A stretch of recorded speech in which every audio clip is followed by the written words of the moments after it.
Ibuka, c'est une association de rescapés du génocide perpétré contre les Tutsis au Rwanda en 1994 ou 94 pour les Français qui peuvent être dans la salle. C'est une association qui a été créée en Belgique en août 1994 et est la première organisation qui défend les intérêts des rescapés de ce génocide. Et bien qu'elle a été créée, bien entendu, en Belgique, par après, on a eu des sections Ibuka pratiquement dans le monde entier, à commencer par le Rwanda, bien entendu. Et l'association existe pour défendre les intérêts des rescapés, comme je viens de le dire, mais également continuer le travail de la mémoire à travers des actions, justement tentant ou visant à assurer la justice pour les victimes de ce génocide qui ne sont plus, et en même temps combattre l'idéologie génocidaire ainsi que le négationnisme de ce crime. Alors pourquoi est-ce que l'association a tenu à organiser ce point presse ce soir? Eh bien, il y a plusieurs raisons. D'abord, il y a des raisons, il y a des contextes conjoncturels, si je peux ainsi m'exprimer. Comme vous le savez, nous sommes le 9 décembre et c'est la date de l'adoption de la Convention pour la prévention et la répression du crime de génocide par les Nations Unies en 1948. Et cette date a été retenue par les Nations Unies pour justement la commémoration des victimes des crimes de génocide. C'est également la même date que la Belgique a adoptée pour honorer la mémoire des victimes des génocides reconnues par l'État belge. Et c'est pour ça qu'aujourd'hui, au Parlement fédéral, il s'est tenu un colloque aujourd'hui pour marquer la date. Et donc, Ibuka a voulu marquer également l'événement en organisant ce point presse ce soir pour saluer la mémoire de toutes les victimes du génocide contre les Tutsis au Rwanda il y a bientôt 29 ans de ça. Et donc, ce sont des raisons conjoncturelles, mais il y a aussi des raisons, des éléments, le contexte actuel. Ça fait quelques jours, vous aurez pu peut-être voir des messages sur des réseaux sociaux, des messages qui appellent à la haine, même à la violence contre les Tutsis, dans le contexte de la crise sécuritaire en République démocratique du Congo. Alors, il ne s'agit pas pour moi de prendre, pour Ibuka, de prendre position sur la situation politique, diplomatique ou sécuritaire dans ce pays. Ce n'est pas le rôle d'Ibuka, ce n'est pas la vocation d'Ibuka, et je n'entends pas aller sur ce terrain. Il ne reste pas moins que, pour des raisons que je viens d'expliquer, les objectifs d'Ibuka font qu'il est tout à fait logique et cohérent pour nous d'alerter l'opinion nationale et internationale sur cette campagne de haine. Surtout que, je dirais, il y a deux raisons pour ça. La première, c'est que certains des auteurs de cette campagne le disent clairement qu'ils ciblent, ou en tout cas ils veulent exposer ce qu'ils appellent les Tutsis. Ça, ce n'est plus un secret, on le dit ouvertement et publiquement. Et donc pour nous, ça nous interpelle, clairement. Et comme nous vivons dans un monde numérique, cette campagne de haine ne reconnaît pas de frontières. Donc ça peut se dire en RDC, mais ça peut également s'entendre en Belgique. Et je crois même croire qu'il y a certains de ces auteurs qui résident sur le territoire belge ou en tout cas sur le territoire européen.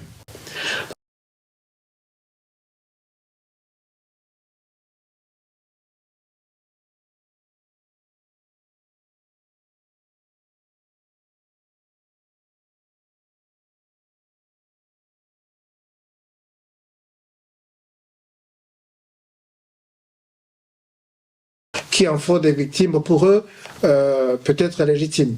Ce qui évidemment n'est pas le cas, on est tous d'accord. Et donc pour nous qui représentons les descendants ou les rescapés de ce crime, nous devons de faire sentir notre voix et de nous tenir aux côtés de ces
la politisation de l'identité dans ce pays, ainsi que des attaques contre les membres de la communauté Banyamulenge.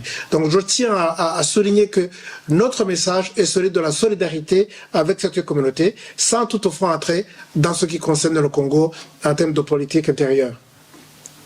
Et donc, ça, c'est le premier élément d'information que je voulais vous partager avec vous.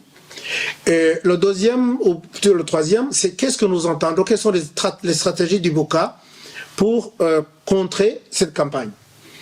Alors, la première stratégie consiste à faire du monitoring de ces messages de haine et d'alerter les autorités pour qu'ils identifient, que ce soit sur les réseaux sociaux ou que dans la presse, dans les médias, que donc il y ait des actions et des mesures prises justement pour éviter que des gens passent à l'action. Là-dessus, permettez-moi de citer un sage que vous connaissez certainement. Mahatma Gandhi disait quelque chose qui, à mon avis, s'applique dans ces moments que nous vivons. Et il disait, attention à ce que vous entendez, à ce que vous voyez, à ce que vous pensez même, parce que ça risque de devenir ce que vous allez faire. Nous savons l'impact du discours de la haine dans le contexte du génocide. Nous l'avons vu au Rwanda. Les médias de la haine, ce n'est plus un secret pour personne. Le rôle qu'ils ont joué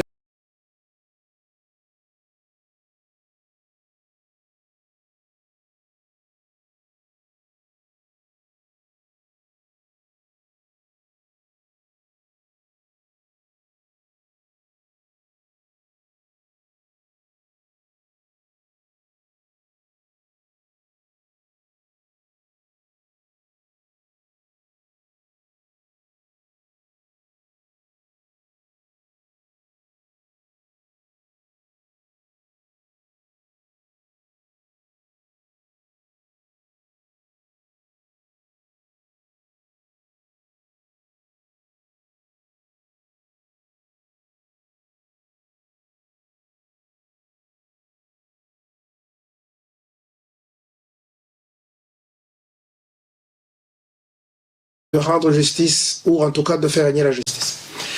Et finalement, il y a eu des initiatives que nous devons saluer. Vous avez certainement vu les sanctions qui ont été prises par l'Union européenne contre certaines personnes impliquées notamment dans la campagne, la campagne de la haine. Nous voudrions que, même si, de ce que j'ai vu, ces sanctions ciblent les personnes qui s'attaquent au Banyamulenge, ce qui est une bonne chose, mais nous demandons que ces sanctions aussi concernent d'autres personnes qui appellent à la violence contre les personnes qu'ils appellent Tutsi. Il n'est jamais écrit sur la tête de quelqu'un qu'on est Tutsi ou pas. C'est donc quelque chose qui peut, un acte de violence qui peut être commis contre des victimes, des innocents. Et certainement, toutes ces victimes seront innocentes, ça on peut le dire. Donc nous demandons que ces sanctions puissent être étendues sur des personnes qui s'attaquent à ce qu'eux appellent Tutsi. Et alors, il y a un principe dans le droit anglo-saxon, je ne sais pas si ça existe dans le droit belge, où on dit que tu prends ta victime comme tu la trouves. Donc même si tu m'attaques, croyant que je suis quelque chose que je ne suis pas, eh bien, tant pis pour toi, tu ne peux pas dire je ne savais pas, je me suis trompé. Je crois que c'est le principe qui devait s'appliquer dans ce genre de comportement pour qu'il y ait une responsabilité stricte. Et donc voilà le message que je voulais passer ce soir. Alors je voudrais m'excuser auprès de mes collègues qui devaient venir. Le docteur Eric Ndouchavandi est malheureusement hospitalisé depuis ce matin. Il devait venir, mais il savait que ce serait facile, ce serait une opération simple, ça n'a pas été. Il est stable, et donc j'espère qu'il ira beaucoup mieux. Alors que Madame Charlotte aussi devait venir, mais elle a un empêchement lié à ses recherches universitaires. Mais déjà, je peux vous dire que pour ce qui concerne Charlotte, quelque chose que je voulais aussi signaler, c'est que même si je parle d'une campagne de haine qui a pour fond la crise sécuritaire en RDC, mais en fait, elle s'ajoute à des comportements de certaines personnes qui probablement ont trempé dans le génocide contre les Tutsis au Rwanda et qui continuent à menacer certains survivants. Et nous l'entendons, nous avons des témoignages au sein du BOCA, des gens qui nous disent qu'ils sont menacés dans les transports publics, et qui donc ils se sentent pas en sécurité alors qu'ils sont ici en Belgique. Charlotte a fait une enquête qui est apparue dans Merode. Je vous invite à lire cet article, Mémoire refusée, génocide contre les Tutsis. Et donc, j'aurais aimé qu'elle soit là pour vous en parler personnellement, mais d'ores et déjà, vous pouvez consulter son article sur Merode. Vous verrez qu'il a vraiment fouillé, il a des cas concrets, des personnes qui sont menacées ici en Belgique pour ce qu'ils sont. En parlant de génocide, j'aurais dû commencer par là, mais rappelons ce que c'est. Donc, c'est un crime qui vise une personne pour ce que la personne est, donc pour son appartenance. C'est donc un crime qui vise la communauté, ou la race, ou le groupe, contrairement aux crimes contre l'humanité qui, eux, visent la personne dans son individualité, qui ne va pas au-delà. Voilà. Donc, je ne vais pas m'éterniser, je voudrais profiter du temps dont vous disposez pour répondre à vos questions si vous en avez. Et encore une fois, merci pour votre présence.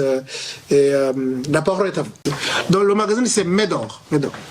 Bonsoir et merci énormément pour votre témoignage, pour toutes les informations que vous nous avez données. Je m'appelle Joy et je fais partie des jeunes MR de Bruxelles. Moi, en tant que Belge, je ne vois pas l'envergure du décor. Mais j'aimerais savoir comment peut-on faire pour protéger ces personnes qui sont menacées chaque jour. Alors, merci beaucoup pour la question. Ce que nous demandons, c'est que les autorités prennent des mesures. Donc, les mesures, c'est, bien entendu, nous allons essayer de faire le monitoring à un autre niveau. Mais on n'a pas les moyens du gouvernement, on n'a pas les moyens de l'État, c'est certain. Et donc, d'abord, le monitoring, parce que ça se passe sur les médias. Et comme je dis, on ne se cache pas. Là, c'est devenu, franchement, un visage découvert. Et alors, comme vous savez, il y a un dispositif juridique qui permet d'intervenir. Ici en Belgique, un élément d'information que vous me permettez d'ajouter, c'est que les plaintes qui ont été déposées contre les auteurs de cette campagne de la haine ont été déposées en vertu de deux lois. D'abord, il y a la loi antiraciste qui a été votée en 2019, je crois, ou 2018, mais également il y a des dispositions antiterroristes. Pourquoi antiterroristes? Parce que ces gens, des fois, ils collectent des fonds pour financer leur campagne. Et donc ça se tombe sous le coup, en tout cas on espère, je répète, c'est encore au niveau de l'instruction, on verra bien ce qui va sortir par après. Mais donc il y a un dispositif juridique qui permet aux autorités d'intervenir le plus vite possible pour empêcher que il y ait des gens qui passent à l'acte. Rappelons que la plupart du temps, et on en parlait ce matin encore au Parlement européen, les génocides, évidemment c'est des crimes odieux. Mais quand vous regardez tous les génocides, ça commence par un agenda, une idéologie, qui la plupart du temps appartient à un groupe même minoritaire. Mais parce qu'on laisse faire, parce qu'on permet d'empoisonner le puits, si je peux ainsi m'exprimer, ça fait que ça dérape. Et donc, il ne faut pas laisser de l'espace, il ne faut pas laisser ces gens la faculté, la possibilité justement d'empoisonner les esprits des jeunes ou des gens qui souffrent de quelque chose et qui, eux, puissent passer à l'acte. Donc, c'est vraiment question de faire du monitoring, de l'évaluation, mais d'agir le plus vite possible en utilisant le dispositif juridique qui existe déjà en Belgique. D'accord, merci. Je voudrais savoir aussi, parce qu'il y a des personnalités, des fois politiques même belges, qui, peut-être que parce qu'ils sont proches de certaines personnalités, que ce soit congolaises ou en tout cas influentes, ont un discours qui pourrait être... parce que des fois on va dire le Rwanda attaque le Congo et tout ça, et ça permet, on ne se rend pas toujours compte de l'impact que ça peut avoir sur le terrain. Parce que quand au Congo, moi j'ai grandi au Congo, quand on dit Rwanda, on assimile facilement plus le Tutsi au Rwandais.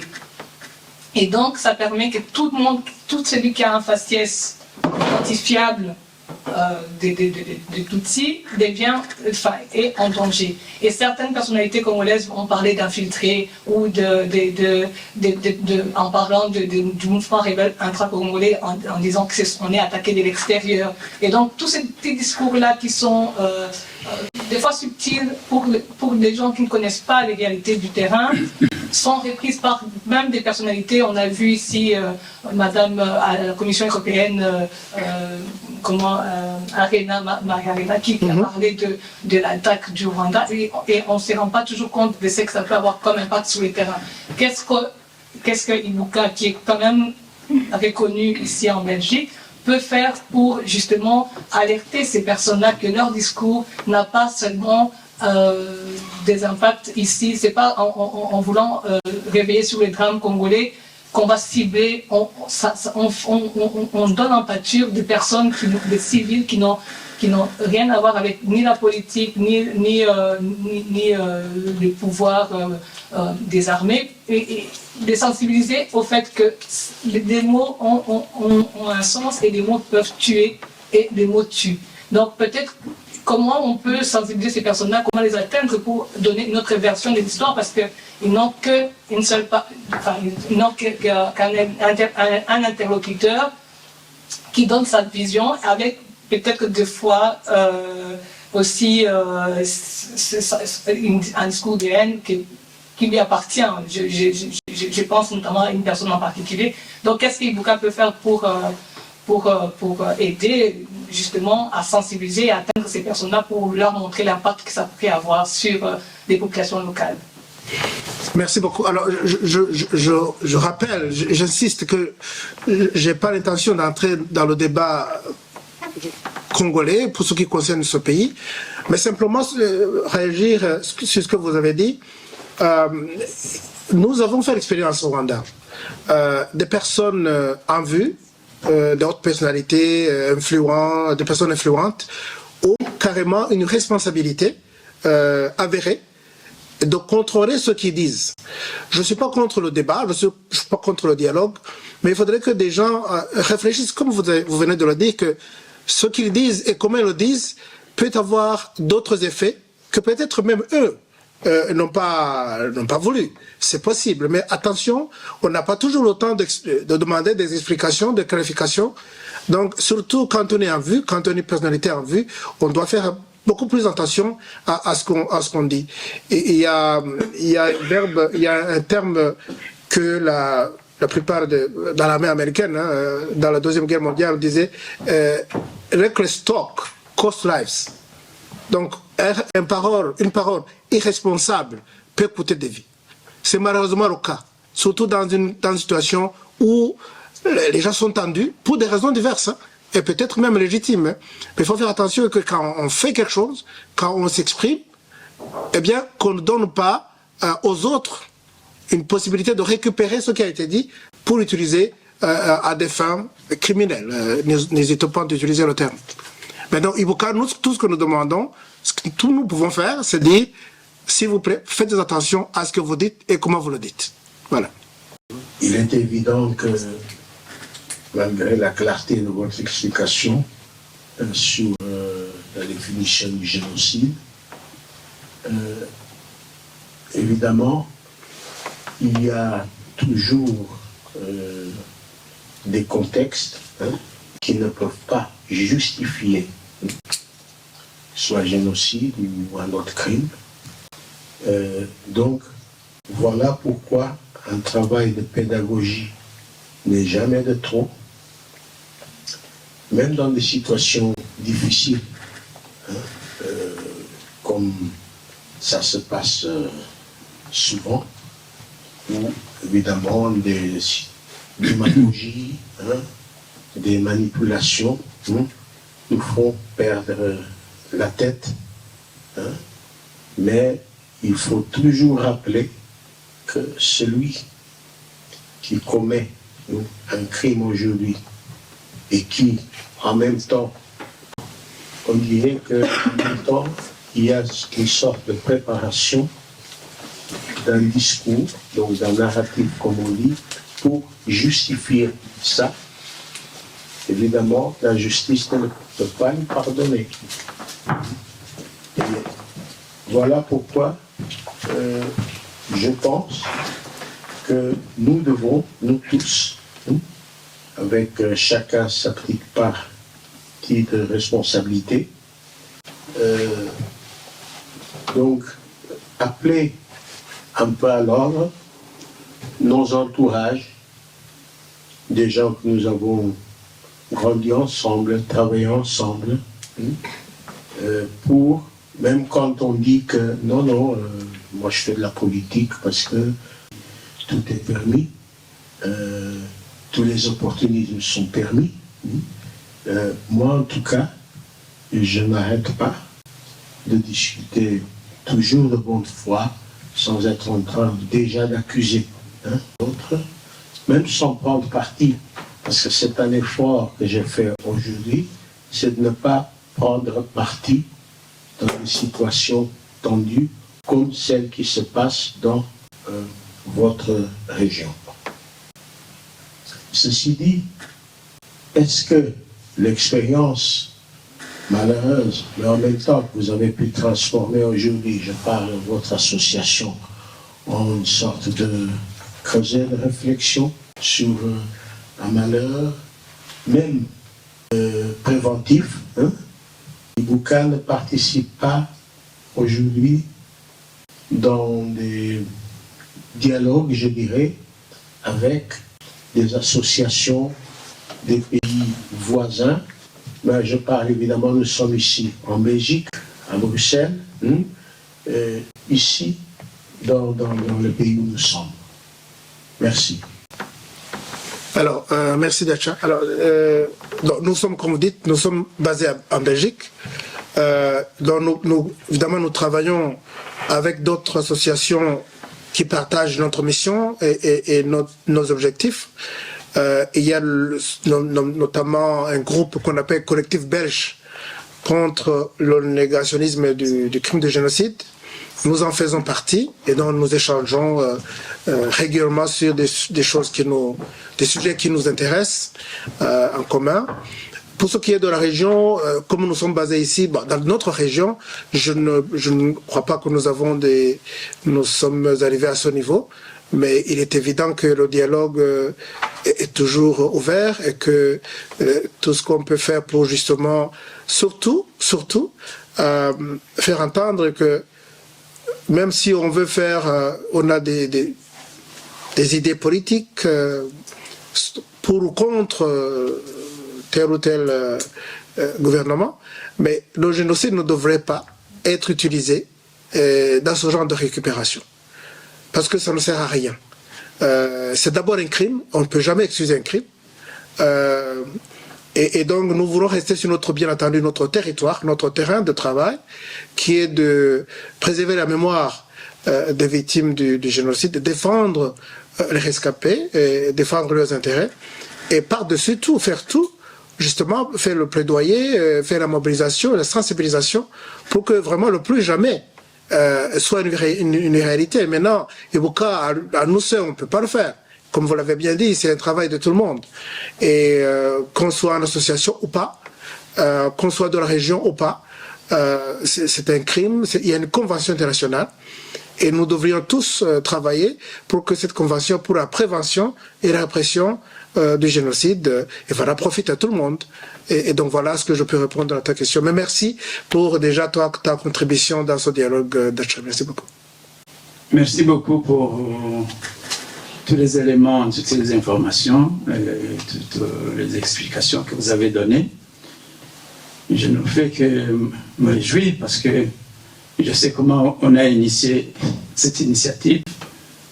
Vous devriez nous comprendre et nous excuser parce que ça s'est passé en un peu de temps, parce qu'on a vu qu'il y a urgence. Et merci du travail que vous avez accompli en un peu de temps, pour commencer. Je suis natif du Burundi, même si je suis en Belgique.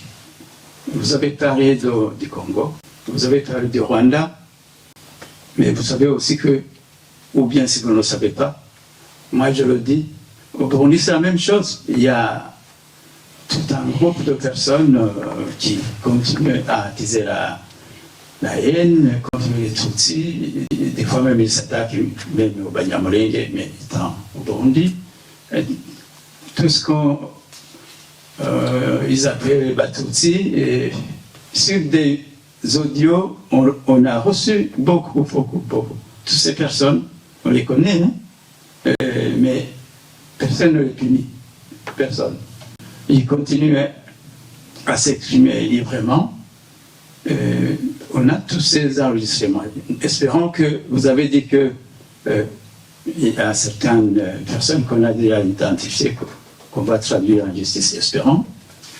Mais c'est pour vous dire que c'est toute la région des Grands Lacs qui est touchée. C'est pas seulement au Congo, au Rwanda, au Burundi.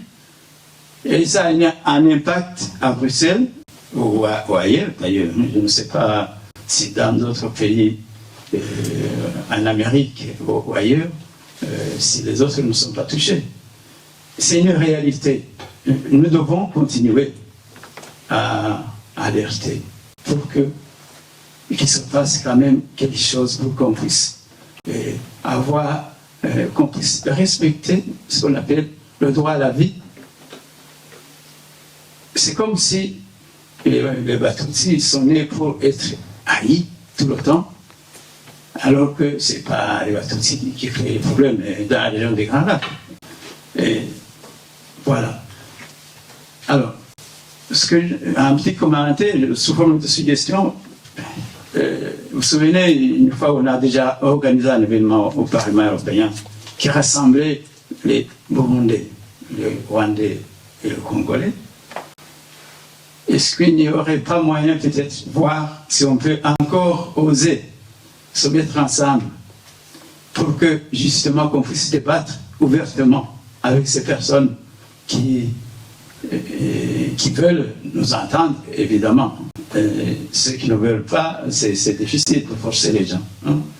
Qu'on puisse recréer un dialogue entre nous pour voir si on peut accompagner ces mesures de sécurité, et parler de mesures de sécurité, comment on peut protéger les gens qui sont visés. C'est une suggestion. Moi, je pense que nous sommes ensemble ici, et ça me touche de voir un Africain comme moi d'origine, ici à côté dans le métro, et il me prend comme un ennemi, alors que moi je n'ai rien fait contre lui directement. Et ça me fait mal parce que un jour, j'ai osé dire, nous sommes tous, on nous appelle des Noirs tous. Alors, mais ce n'était pas du racisme que je voulais dire, en fait. Je voulais montrer, si vous vous attaquez à un Tutsi, il va finir comme vous. Donc, c'est ça que je voulais dire. Donc, essayons de voir comment, de trouver des moyens de contrecarrer, justement, cette haine par des moyens pacifiques, comme on est en train de faire. L'alerte, c'est déjà une bonne chose. Et j'en profite justement pour vous compléter. Il est prévu d'autres séries de conférences, débats, probablement ce mois même, le 19. Le 19, il y aura un autre débat. Et probablement au mois de janvier, peut-être au Parlement fédéral. Sur cette question. Ça sera plus approfondi. On y travaille. Je pense que les gens qui voudront contribuer seront informés. C'est tout ce que j'avais. Merci déjà pour cette première étape. Parce qu'il faut oser. Merci. Merci Pascal. Alors, je n'ai pas oublié le Burundi. Hein. J'ai bien dit que ce qui se passe dans un pays, dans un monde numérique comme le nôtre actuellement, ne connaît pas de frontières. Donc bien entendu, je pense au Burundi. Mais ce que vous avez dit est vrai. Si ces gens continuent à jouir de l'impunité, ils vont continuer à faire ce qu'ils font. Et si on veut justement arrêter ce genre de comportement, eh bien, puisque je l'ai dit, il y a des lois qui les punissent. Eh bien, que ces lois soient appliquées. Et c'est une façon de prévention également. Parce que si ça se voit que des actes violents, des menaces qui sont punis par la loi, si on voit qu'il y a effectivement des gens qui sont traduits en justice, eh bien ça peut éviter que d'autres personnes ne fassent la même chose à l'avenir. Voilà. Donc, comme on dit et c'est le fait, donc un génocide ne vient jamais comme un éclair dans un ciel clair. Donc, est-ce que vous voyez des parallèles entre la situation avant 94 au Rwanda et ce qui se passe maintenant au Congo, donc en République démocratique du Congo? Alors, comme je l'ai dit, hein, c'est même moi, c'est pas moi qui le dis, c'est la conseillère principale du secrétaire général des Nations Unies pour la prévention du crime de génocide qui a été au Congo, qui a fait un rapport qui disait justement qu'il y a des signes troublants, comme justement la campagne de haine, le discours de la haine, comme la politisation de l'identité, ainsi que les attaques contre la communauté des Banyamulenge. Donc ça, c'est des signes troublants. Maintenant, il n'est pas dit que ça va aller jusqu'à ce qu'on a connu au Rwanda, et on espère que ça ne va pas se faire. Hein. C'est pour ça qu'on lance l'alerte. Comme je vous dis, on prend la communauté internationale à témoin pour que ces actes s'arrêtent, que tout soit fait pour que cela cesse, avant que ça n'aille plus loin. Mais par contre, si rien n'est fait, alors personne ne sait jusqu'où ça peut aller. Voilà. Est-ce que, politiquement parlant, dans la gestion de l'État, parfois sur le niveau interne au Rwanda, avant 1994, il y a des parallèles dans la gestion de l'État, ou ce qui allait bien ou ce qui allait moins bien dans la période avant 1994 au Rwanda et maintenant au Congo? Parce que si on laisse passer les discours de la haine, c'est que parfois, au niveau de la gestion de l'État, tout n'est pas peut-être bien canalisé et bien fait pour que ça aille jusque même le génocide.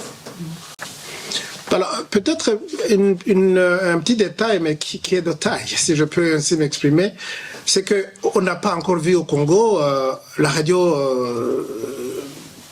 télévision des collines. Il n'y a pas encore des médias de la haine, je crois, à ma connaissance. Hein. Au Rwanda, ça, quand la LTRM est venue, ça a vraiment... ça a fait que la situation s'est empirée très très vite. Parce que justement, il n'y avait pas... Et puis il y avait aussi un laisser-aller, même au niveau du pouvoir. Cette radio diffusait tout ce qu'elle voulait, et sans qu'on puisse... réagir, en tout cas de la part des autorités. Maintenant, ça c'est un point de vue purement personnel. J'essaie de suivre un peu ce qui se passe et je dois dire que je vois quand même certains médias au Congo qui invitent les chercheurs, des intellectuels, pour donner un autre son de cloche, si vous voulez. Mais encore une fois, ça c'est... Je ne sais pas comment apprécier ce qu'ils disent, parce qu'encore une fois, c'est une histoire congolaise et je ne veux pas y entrer, mais j'apprécie l'effort de donner un autre son de cloche, une autre version des choses, pour que les gens puissent réfléchir là-dessus. Je suis congolais, d'origine tutsi, et j'ai été très impressionné quand j'ai vu qu'il y avait une conférence de Ibuka, que je connais bien. J'ai eu des informations sur ce qu'ils font comme travail de la mémoire du génocide au Rwanda. Et ma question est de savoir, pas plutôt savoir, mais plutôt je voulais demander un conseil. Nous, les Tutsis congolais, vous avez utilisé un mot alerte. Vous avez aussi parlé des médias de la haine. Nous les vivons chaque jour au Congo. J'y vais souvent, parce que j'habite à Bruxelles. Et les médias de la haine sont là et opérationnels. Opérationnels au niveau national et au niveau local. Avec tout ce que vous avez vécu au Rwanda. Et après les génocides de 1994, Maintenant, ça fait 28 ans. Donc, vous avez des expériences, une mauvaise expérience, une expérience de la souffrance. Je ne sais pas si je peux appeler ça expérience. Excusez-moi du mot. Qu'est-ce que vous nous conseillerez, nous, les Tutsis du Congo? Parce que la haine est déjà sur nous. La radio dont vous parlez, elle est là-bas. Elle ne s'appelle pas Mille Collines, mais un ministre qui parle au micro, qui dit voilà, voilà, il y a ça, ça, ça, ça. Qui envoie ce que maintenant on appelle les forces, les groupes armés. Il paraît qu'il y en a plus de 120, 127, 102, 150. Je ne sais pas si ce pays est un continent ou quoi. 250 groupes armés dans un pays et qui décidément parlent un même langage de la haine contre le Tutsi. Tout ce qui se passe au Congo, je l'ai dit en tant que Congolais, focalise le Tutsi du Congo. Je reviens encore sur ce que je disais avant. À partir de ce que vous avez vécu au Rwanda, les Tutsis du Rwanda, qu'est-ce que vous nous conseillez, nous, les Tutsis du Congo? Oui, se battre, attendre la catastrophe. La communauté internationale, comme on le dit souvent, ils ne font que la diplomatie. Ça va, on verra. Et après, qu'est-ce qu'ils vont dire? On n'a pas su. Qu'est-ce que vous nous conseillez, nous, les Tutsis du Congo, nous les Congolais? On est voisins et quand la maison des voisins brûle, on ne peut pas fermer les yeux. Là, j'ai parlé de vous, les Rwandais. Mais là, plus précisément, ceux qui sont dans l'association Ibuka. Qu'est-ce que vous nous conseillez? Qu'est-ce que vous nous donnez comme conseil? Comment nous allons nous y prendre? On a tout perdu. Les familles ont fui. Les autres sont là-bas, de l'autre côté des frontières. Les autres sont en Angola. Les autres sont à Brazzaville. Les autres sont en Centrafrique. Qu'est-ce qu'on va faire? Qu'est-ce qu'on va faire? Qu'est-ce que vous nous conseillez? Et merci beaucoup. Alors, c'est une question un peu compliquée pour moi parce que nous ne vivons pas au Congo, nous sommes ici, Ibuka est une petite organisation. Mais comme vous m'avez tendu la perche concernant l'expérience que nous avons connue au Rwanda, peut-être que le conseil que j'aurais à donner, ce serait plutôt à ceux qui font la promotion de cette haine, notamment dans les médias. On a vu que le simple fait d'avoir les médias et de l'utiliser dans ce genre d'aventure, eh bien, ça constitue aussi, ça engage les responsabilités de ces personnes. Alors, au Rwanda, comme vous venez de le dire, nous avons connu un procès des médias devant une instance internationale, où on a condamné des gens, tels que Hassan Diézé, Ferdinand Nahimana, et d'autres qui étaient justement liés à la radio libre de Mille Collines. Actuellement, pendant que nous parlons, il y a un procès qui se tient aux Pays-Bas à La Haye, où un monsieur rwandais, un certain Félicien Kabuga, est poursuivi notamment pour justement sa responsabilité dans ce que cette radio a fait pendant le génocide. Donc, ce qui se fait à travers les médias engage les responsabilités.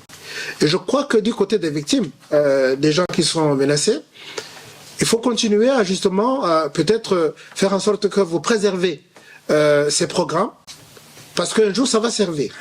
Comme je vous l'ai dit, il y a eu déjà des plaintes qui ont été déposées. Je peux également vous dire que j'ai la confirmation qu'il y aura d'autres plaintes qui seront déposées, aussi bien au Congo qu'ici en Belgique. Et donc ces preuves, ces plaintes pourraient bénéficier justement des preuves dont vous pourrez disposer, notamment concernant les diffusions de ces radios et télévisions. Mais encore une fois, la responsabilité première concerne plutôt ceux qui s'engagent dans cette activité.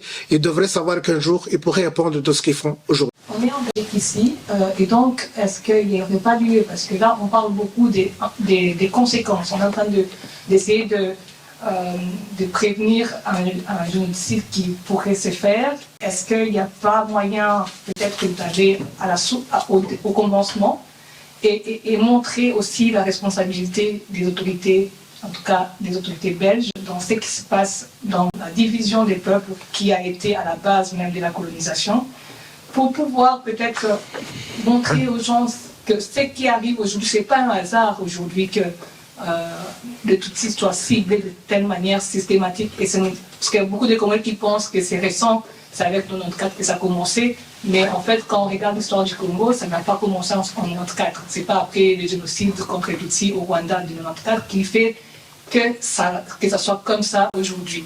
C'est une histoire qui date de l'époque coloniale déjà, et en interpellant les autorités belges, ça permettrait de deux choses.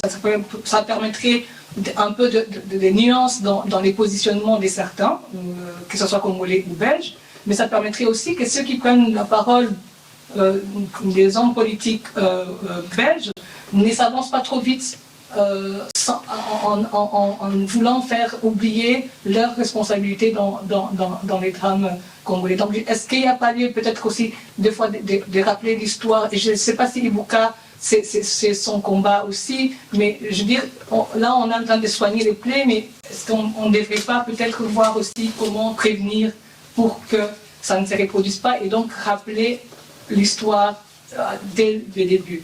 La division des peuples comme moyen d'administration coloniale, enfin, je m'arrête là.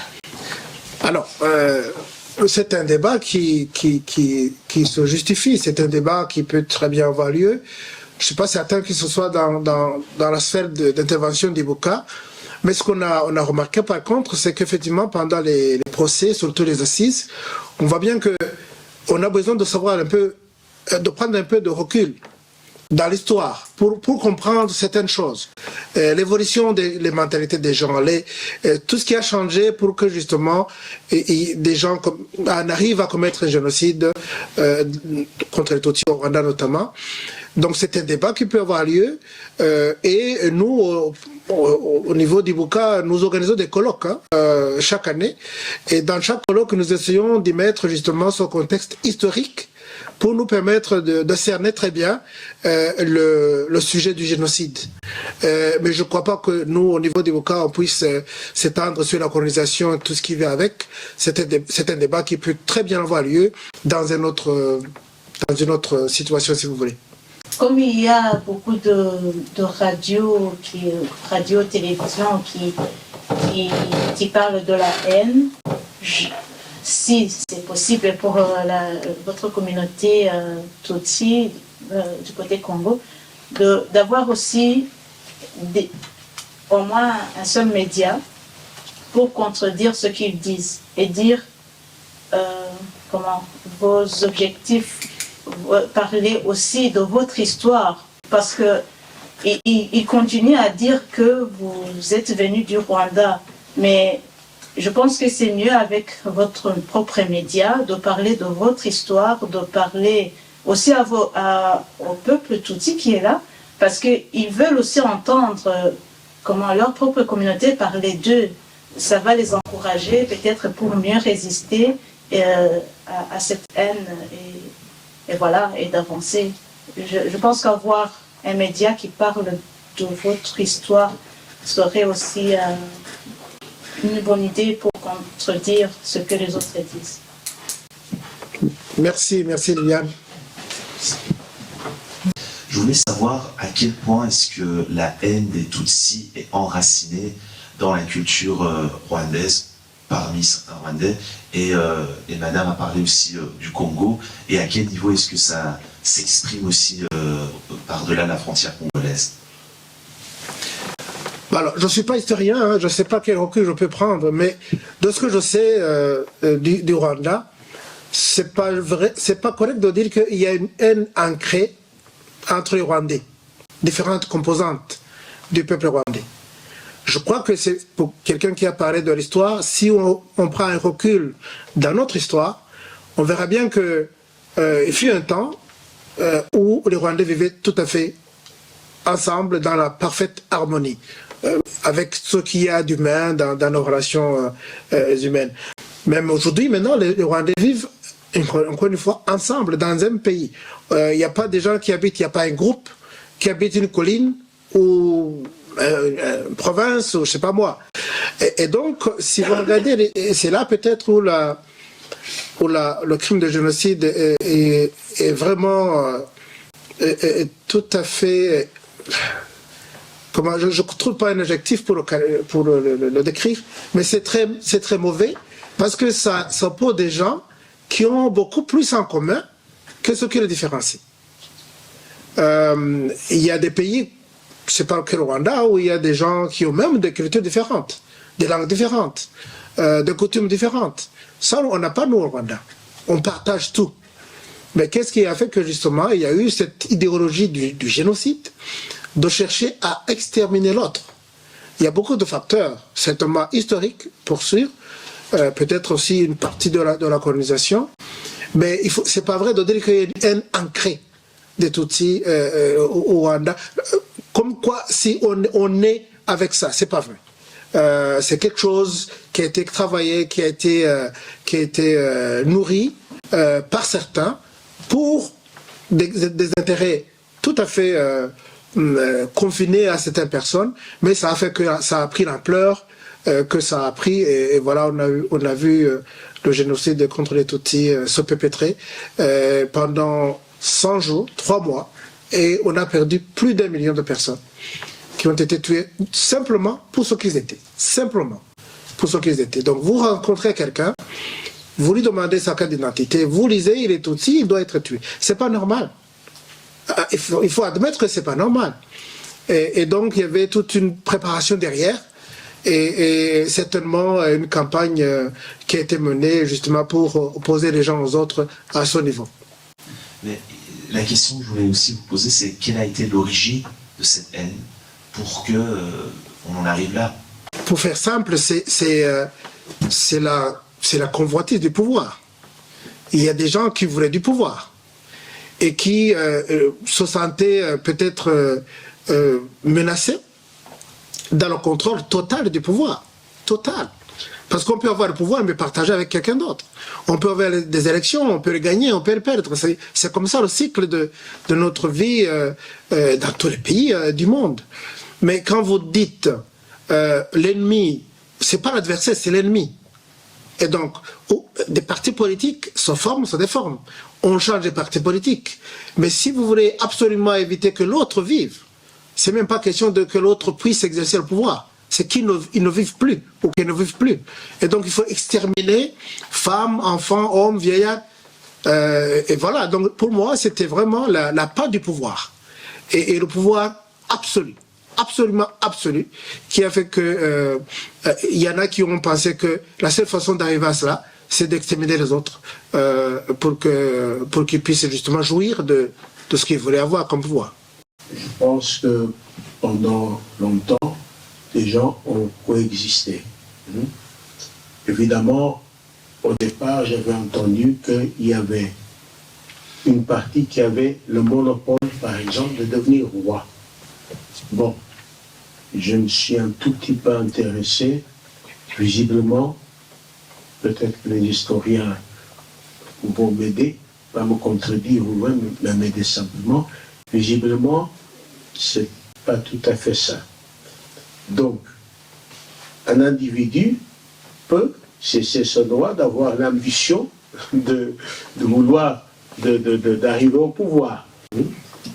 Mais j'ai cru comprendre que c'est surtout pendant la période coloniale, compte tenu que dans le cas concret du Rwanda, en fait, c'était pas une colonie. Donc, c'était un mandat. Comment encore? Mandat.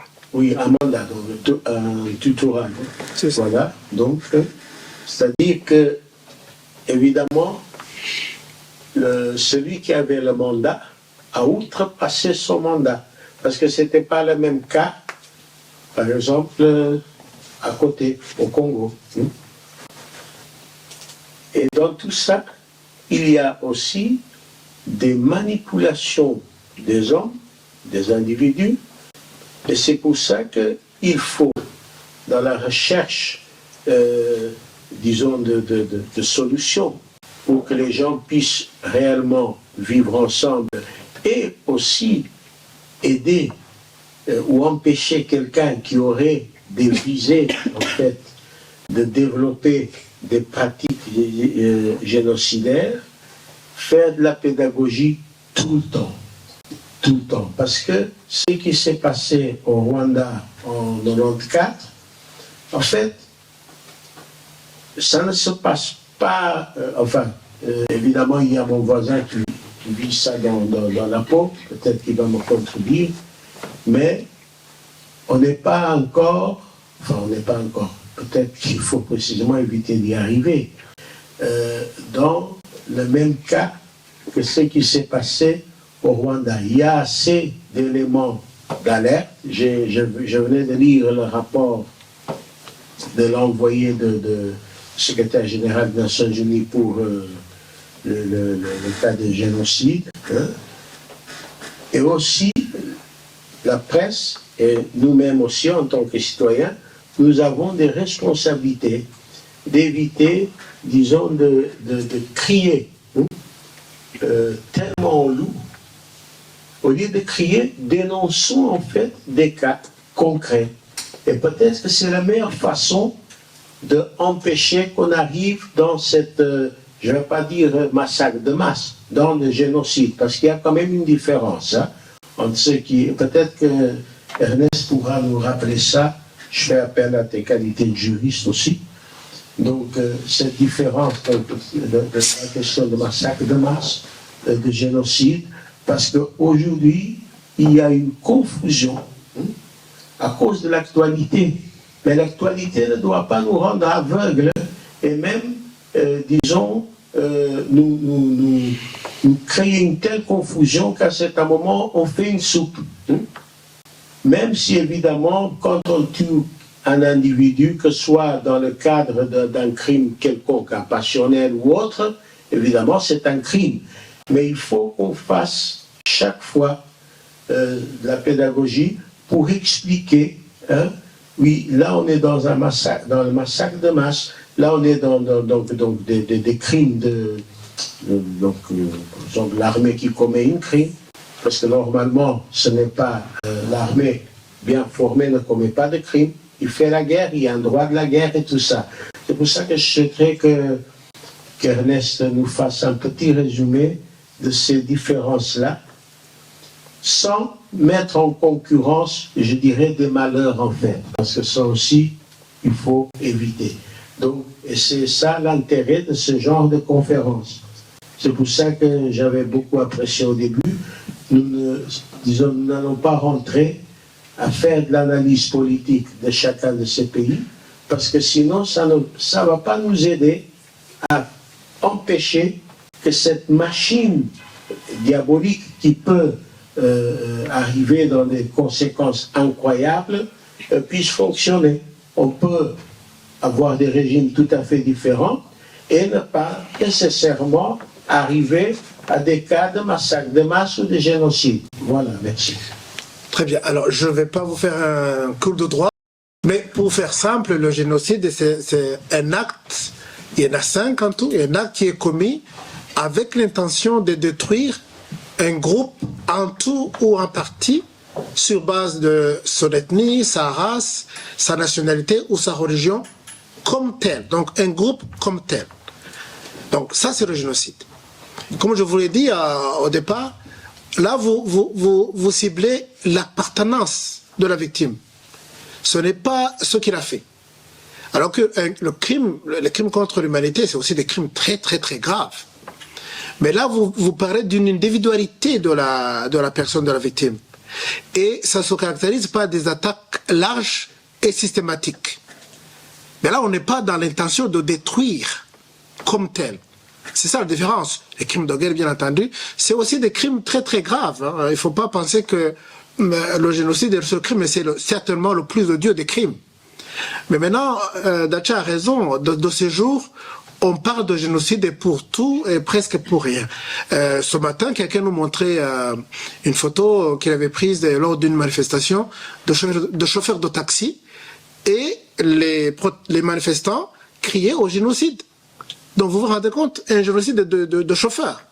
Et on en voit de tout le temps, un génocide, je sais pas moi, de ceci, de cela.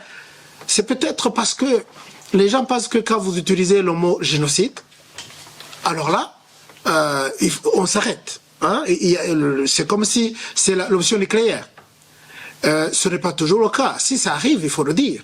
Mais il faut pas non plus. Ceci dit, les souffrances valent. Bien entendu, si on souffre, on souffre. Mais il y a une hiérarchie des crimes qui est basée sur la gravité des crimes qui sont commis. Et donc voilà ce que je peux dire en peu de mots. Et s'il n'y a pas une autre question brûlante, oui monsieur. La dame à ma gauche a dit que les Tutsis du Congo ne parlent jamais de leurs problèmes, alors que les médias au Congo décrivent d'une façon très défavorable ces tribus-là. Il y a des Tutsis qui ont écrit. Je lui conseillerais de chercher par exemple le texte de Gaston Lwasamanzi, feu Gaston Lwasamanzi, qui a parlé beaucoup de ce problème-là dans tous les détails. Le Tutsi du Congo a présenté un problème en donnant la situation exacte actuellement au Congo, ce qu'ils vivent, ce que les médias disent, ce qu'ils ont au-dessus de leur tête. Il a parlé du cas d'une façon assez claire pour les gens qui veulent suivre l'actualité de ce qui se passe au Congo. Et la chose qui revient, en parlant du mot génocide, parce qu'il demandait à Ibuka, qui a vécu ce qu'il a appelé une expérience, je pense qu'effectivement c'est une expérience, de donner un conseil, de dire que devons-nous faire. Dans l'actualité mondiale, en Ukraine par exemple, ceux qui suivent l'actualité ont entendu à maintes reprises des gens qui ont essayé d'introduire le mot génocide dans ce qui se passe dans ce pays-là. Mais ça n'a pas pris. Parce que visiblement et juridiquement, ce mot n'a pas encore une place dans ce pays-là, dans ce qui se passe en Ukraine. Mais au Congo, quand on voit ce qui se passe actuellement, quand on entend les discours contre les Tutsis du Congo, réellement, on peut dire que le génocide est là, au moins dans les mots, au moins dans les comportements, au moins dans l'histoire. Quand vous vous adressez aux Tutsis qui ont déjà connu un génocide au Rwanda, et que vous en parlez comme vous avez les gens en parlent au Congo, il y a de quoi dire, ah, encore une fois, ça se poursuit. Surtout si on sait qui sont les acteurs dans ce pays-là. L'autre question qui a été soulevée par la dame en face de moi, elle a voulu faire entendre que il était très important qu'on s'en réfère à l'histoire de la colonisation pour savoir d'où vient ou d'où proviendrait l'existence du conflit actuel entre les ethnies dans les Grands Lacs. Peut-être que je pense personnellement qu'il ne faut pas toujours reculer, rabattre le tout sur nos anciens colonisateurs. Ils ont joué un rôle à l'époque de l'indépendance, c'est vrai, pour diviser un tout petit peu, mais ce qui se passe actuellement, je ne pense pas que s'il faut chercher l'origine, il faut absolument reculer dans l'histoire. On peut chercher ça dans nos propres comportements. Je pense que je vais arrêter là pour ne pas en dire trop. Merci en tout cas pour votre contribution. Oui, à côté de vous, comme ça. La question que j'aimerais vous poser personnellement à vous, donc en tant que président de Ibuka, Et c'est quoi que dispose Ibuka comme moyen, comme arme pour déjà combattre le négationnisme déjà ici en Belgique, parce que tout le monde connaît un professeur d'Anvers ou je sais pas des journalistes qui invitent des gens qui font l'approche du négationnisme ici en Belgique même.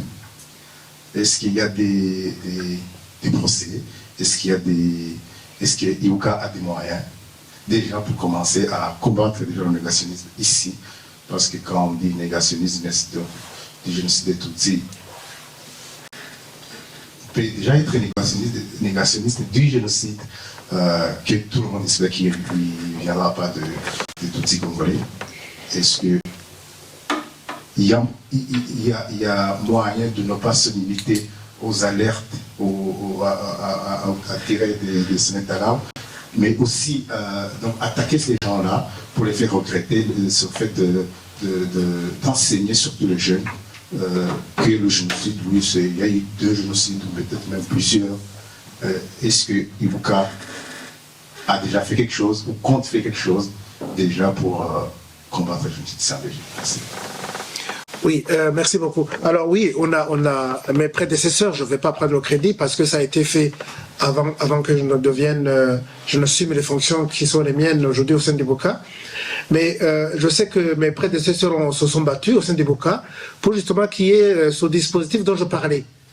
Et alors, on a déjà abouti à une loi, donc celle dont je parlais de 2018, qui est connue sous le nom de une loi antiraciste.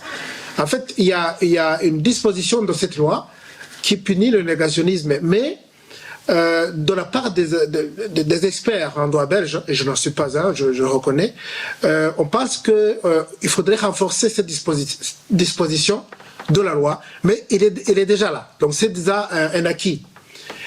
Alors, puis nous avons aussi les jugements qui ont été rendus justement par les juridictions internationales et belges, qui consacre effectivement qu'il y a eu génocide contre les Tutsis au Rwanda. Et donc, nous, comme Ibuka, ce que nous faisons, nous prenons ces documents et nous essayons de sensibiliser le public belge. Parce que, voyez-vous, il y a toujours, certains disent, il y a la cour, les cours des tribunaux, la loi, mais il y a la cour de l'opinion publique. Et ça compte aussi, ça. Et c'est pour ça que je fais ce que je fais maintenant. C'est quand je vous parle, c'est comme si je vous demandais de faire ce que je fais auprès de vos proches. Et ce n'est pas moi qui ai inventé ça, parce qu'une fois, j'étais journaliste avant, et on a eu une visite d'un survivant de l'Holocauste, qui était très âgé, qui avait presque 90 ans, et donc nous lui demandions, mais qu'est-ce qui va se passer quand vous ne serez plus là? Et sa réponse m'a vraiment interpellé jusqu'à ce jour, parce qu'il nous a dit, mais vous serez témoin, parce que c'est pour ça que je vous parle. Quand je ne serai plus là, c'est à vous de prendre la relève, de dire ce qui s'est passé. Et donc c'est cette chaîne que nous devons construire, une chaîne humaine, une chaîne d'expérience, de témoignage, pour que quand vous rencontrez quelqu'un qui peut-être n'est pas très informé à propos du génocide, c'est possible, hein, si on n'a pas toutes les informations sur le déroulement du génocide, mais on peut leur montrer, écoutez, allez voir ce qu'a dit le tribunal d'Arusha. Allez voir ce qu'ont dit les cours d'assises en Belgique. Voyez vous-même. Donc il y a eu ce crime, il a été commis par un groupe de personnes contre des victimes, c'est connu. Donc n'écoutez pas, ne suivez pas les gens qui ont un langage carrément dissonant et sans aucune raison, sans aucune justification. Et donc ça c'est la deuxième chose. La troisième, nous avons la jeunesse. Vous savez, je pense qu'on est tous d'accord que la jeunesse c'est notre richesse. Il ne faudrait pas que notre jeunesse, rwandaise, belge, européenne, mondiale, soit ou continue à vivre avec ces idées complètement farfelues. Et c'est pour ça qu'il faut mettre tous nos efforts, toute notre énergie dans l'éducation des jeunes. Il faut faire très attention. Le génocide qui a été commis contre les Tutsis, il y a bientôt 29 ans, eh bien, si on ne veut pas que ça se produise contre quiconque, il faut préparer cette jeunesse. Parce que, voyez-vous, quiconque veut amener des gens dans des aventures pareilles, ils visent toujours la jeunesse. Pourquoi? Parce qu'ils ont l'énergie et puis ils sont faciles à manipuler. Et donc c'est pour ça que nous devons absolument nous focaliser sur notre jeunesse, leur dire la vérité. Et de nos jours, si vous leur donnez les références, ils feront le reste. Ils ont les outils pour ça. Ils ont la technologie et la maîtrise. Et donc voilà ce que nous faisons à travers les écoles, à travers l'autre jour, j'ai été très très touché par une initiative des Belges qui, lors de la journée du patrimoine, qui a organisé des parcours. Et le parcours qu'ils ont choisi, c'est le parcours que nous faisons le 7 avril. Nous partons de la steppe, qui est à Roi Saint-Pierre, nous venons jusque devant le palais de la justice. Eh bien, ils ont fait ça, ils ont organisé ce parcours pendant tout un week-end. Ils ont eu 8 sessions, je crois, et les gens venaient, s'inscrivaient, venaient, et on leur expliquait à travers le parcours ce que ça représente, pourquoi nous faisons ce parcours, cette marche de mémoire. Et je pense qu'il y avait des jeunes, et je crois qu'ils ont été marqués par l'expérience. Et je crois que c'est là... c'est ça la direction que nous devons prendre. C'est ce que Ibuka essaie de faire, avec nos moyens limités bien entendu, mais nous comptons sur vous, sur vos proches, pour justement nous appuyer dans cette démarche. Alors je vous remercie encore une fois, oui bien sûr. Oui, oui. Donc, je suis satisfait, on va dire, à moitié. Merci. Parce que donc, là, vous parlez de la pédagogie, c'est bien, mais on connaît l'influence ou la virulence des associations comme l'OMRAX ou les SNC Racisme. Dès qu'on touche, il y a des choses qu'on ne touche pas. Et apparemment, donc, vous savez bien que la limite entre la liberté d'expression et donc, ici, on a tellement de liberté d'expression qu'on s'amuse à jouer avec le génocide des Tutsis surtout, parce que si on parle de la Shoah, ça passe pas. Mais est-ce que Ibuka a les moyens? Est-ce qu'il n'a pas les moyens? Est-ce que ces moyens, le moins de moyens, le peu de moyens que vous avez se limite où? Est-ce que ces gens-là, il y a moyen de les attaquer en justice? Pas seulement la pédagogie, c'est bien pour le futur, mais aujourd'hui, donc moi quand je vois donc, les gens sur les réseaux sociaux, surtout les gens, on va dire, les plus instruits, comme le fameux professeur d'Anvers, il sait de quoi il parle, donc il sait, donc il connaît la loi, donc il s'arrange pour jouer avec les mots, mais il entraîne beaucoup de gens dans ces délires de négationnisme. Est-ce que Ibuka a les moyens juridiques, financiers pour pouvoir s'attaquer à des gens comme ça? Est-ce que les associations dont j'imagine que sont des associations sœurs avec Ibuka comme le MORAX et donc SOS Racisme dont je viens de parler, est-ce qu'ils peuvent nous aider à peut-être pas être influents comme eux, mais à être virulents comme eux et pouvoir vraiment attaquer ces gens pour qu'ils ne s'amusent pas vraiment à vandaliser, si je peux dire, la mémoire des nôtres. Oui, merci beaucoup pour me relancer parce que oui, j'avais oublié de le signaler. Ça fait moins d'une année que je suis dans ces fonctions et c'est vrai que j'ai cherché justement à comprendre quels sont les outils dont nous disposons pour justement pouvoir attaquer ces gens en justice. Et c'est pour ça que quand tout à l'heure je parlais de l'avis d'experts concernant cette loi, c'est bien entendu un acquis, les gens ont dû se battre pour l'avoir, mais de ce que les experts du droit belge me disent, il faut que cette disposition soit renforcée. Nous allons tout faire pour qu'elle soit renforcée, mais déjà avec ce que nous avons, nous sommes en train de faire du monitoring, de rassembler les éléments d'information, et je vous garantis que c'est les gens qui tiennent ce langage négationniste, bientôt ils pourront se retrouver devant la justice. Et les moyens que nous avons sont limités, je ne peux pas vous le cacher, mais vous savez, les moyens les plus importants, c'est les gens. Donc, si les gens déjà comprennent bien de quoi il s'agit, vous allez trouver que même ces quelques personnes qui ont un discours un peu qui tend à, comme vous avez dit, ils sont très intelligents, ils essaient de se faire en sorte que ils ne tombent pas sous le coup de la loi. Mais finalement, ceux à qui ils parlent, s'ils les écoutent plus, ça ne servira plus à rien. même de cacher ou d'essayer de contourner la vérité. Mais nous y veillons, nous continuons justement la pédagogie, la sensibilisation, la mobilisation, et je pense que ce sont les outils qui vont faire que on aura de moins en moins des gens qui ont un discours négationniste, et alors, avec cette minorité de personnes, on pourra effectivement voir de quel moyen on peut saisir la justice. S'il faut changer la loi, on va essayer de faire en sorte qu'elle soit réformée, ou alors on verra même si avec ce dont elle dispose, on peut faire quelque chose. Donc je vous garantis que c'est sous examen. Merci beaucoup. Voilà, je voudrais vous remercier pour votre présence ce soir, pour vous remercier de vos questions et de vos contributions, et dans l'espoir de vous revoir dans des conditions beaucoup plus joyeuses. Je vous souhaite une bonne soirée, une bonne fin de semaine, et profitez bien du football. Merci beaucoup. Merci.